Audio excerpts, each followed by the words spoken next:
Much like the Elder Scrolls series, Bethesda's Fallout is laden with all kinds of strange mysteries, and not everything is adequately laid out or meant to make sense. Some of these mysteries simply remain unsolved and subject to speculation.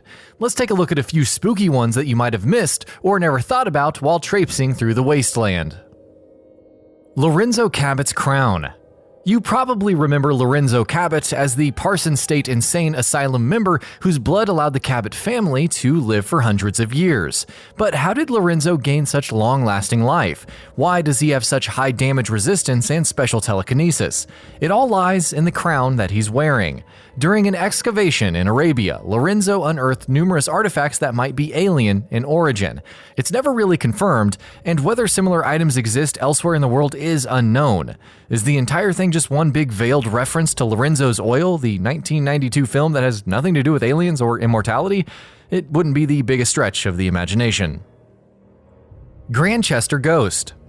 In a world with ghouls, super mutants, and Todd Howard's direction, a ghost seems like the least disturbing thing that you would encounter in Fallout 4. That being said, when you enter the GRANDCHESTER Mystery Mansion in the Nuka World DLC, it's obvious there's more going on than meets the eye. Robots will attack you, bodies are everywhere, and eventually you'll encounter Zachariah, a former gunner gone rogue. Defeating Zachariah seems to wrap this all up neatly. He was clearly controlling the robots and killed those who trespassed. Except it doesn't explain the strange little girl you encounter throughout the mansion, so what's going on? As you enter the mansion, you'll hear the tale of the GRANDCHESTER family and their psychotic child, Lucy. Eventually, Lucy killed her parents and committed suicide later in the attic. When you try to get close to the ghost in the mansion, it will run away and enter supposed dead ends. The freakiest encounter is perhaps in the attic. The ghost will run away immediately and fade away in front of a door that leads to nowhere. While the game doesn't really explain how her ghost has remained, it's an intriguing mystery all the same. Mysterious Stranger. You probably have noticed a perk in your special tree that has a chance to spawn the mysterious stranger to help you out when using VATS. Yes, a strange guy with a hat and a trench coat appears, helps you kill some enemies, and subsequently disappears. Why does he only appear when VATS is used? Why is this even a thing? Well, there's a case filed by Nick Valentine on the mysterious stranger and how he's appeared in other iconic Fallout locations. There doesn't seem to be much progress on his identity. There have been many theories floated about, that he's a ghoul, a synth, and so on. In Fallout 1, you could speak to the stranger even though he doesn't have much to say, and in Fallout 4, feral ghouls might attack him only to phase right through. While he disappears immediately after the player exits VATS, if Nick is your companion and the stranger is currently an open case, he'll react to his appearance. Unfortunately, there doesn't seem to be much more information than that. Listening Post Bravo. Listening Post Bravo comes across as your average pre-war bunker for the United States Armed Forces. It's abandoned, everyone's dead, open and shut case, right? However, sooner or later you'll learn about a sergeant named J.P. Rensky who was situated in the bunker for a month, listening to different frequencies. Except at some point he started hearing strange things over the radio, like internal void, blood runs so still, and so on, and some very loud banging in the elevator despite the bunker being locked down. Naturally, Rensky sent these strange recordings over to his superiors in Washington to investigate, but later learned that they were blank. The last message he received was about someone being sent to relieve him, but then the nuclear fallout happened. While some believe this was a twisted experiment being carried out on him, others think that he really just went insane. As for the Yao Guai that can also be found, it's not too far-fetched to think that it simply burrowed down somehow and made its home there.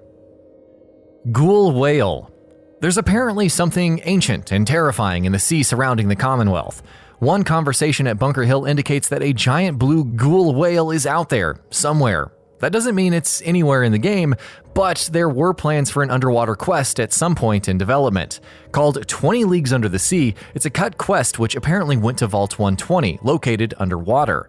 The animation for the quest also has a sea creature of sorts, and given that pretty much all of the sea life is dead, it might have been at least one example of an irradiated aquatic animal, if not the ghoul whale itself. What could have been still remains a mystery, though. The lone survivor is a synth. Maybe. One question that forms the crux of the Far Harbor DLC is whether the sole survivor is a synth. But that wouldn't make sense, right? After all, you have a spouse and a son who eventually runs the Institute. But are those memories real? If you wander around the Institute enough, you'll come across a terminal that says Unique Project, which allows some Gen 3 synths to have access to VATS, right down to slowing time.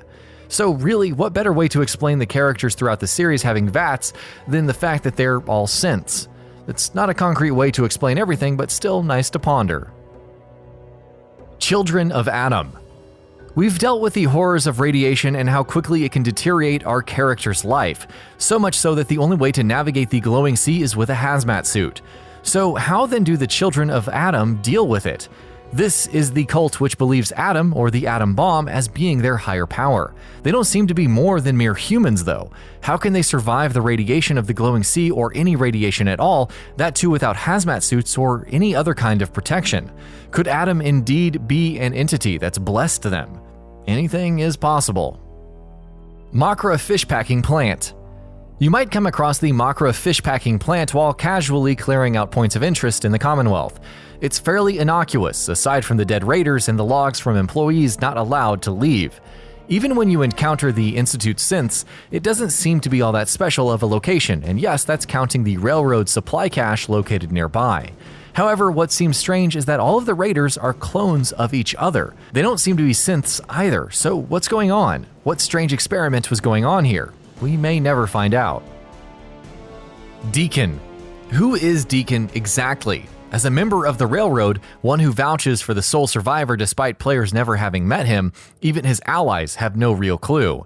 Tinker Tom thinks he's a time traveler, while leader Desdemona thinks he might be John Dee, who helped the Railroad back on its feet.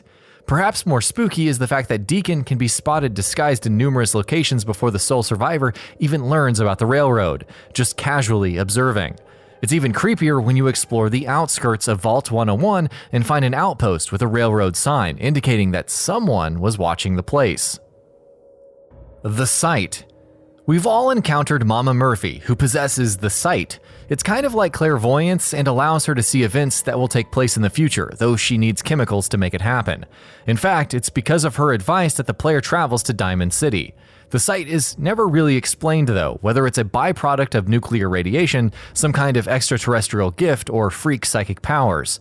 And that about does it for this video. If you enjoyed what you watched and want to see more from GamingBolt, you can always hit that subscribe button and turn on the bell icon next to it. That way you will never miss any of our videos.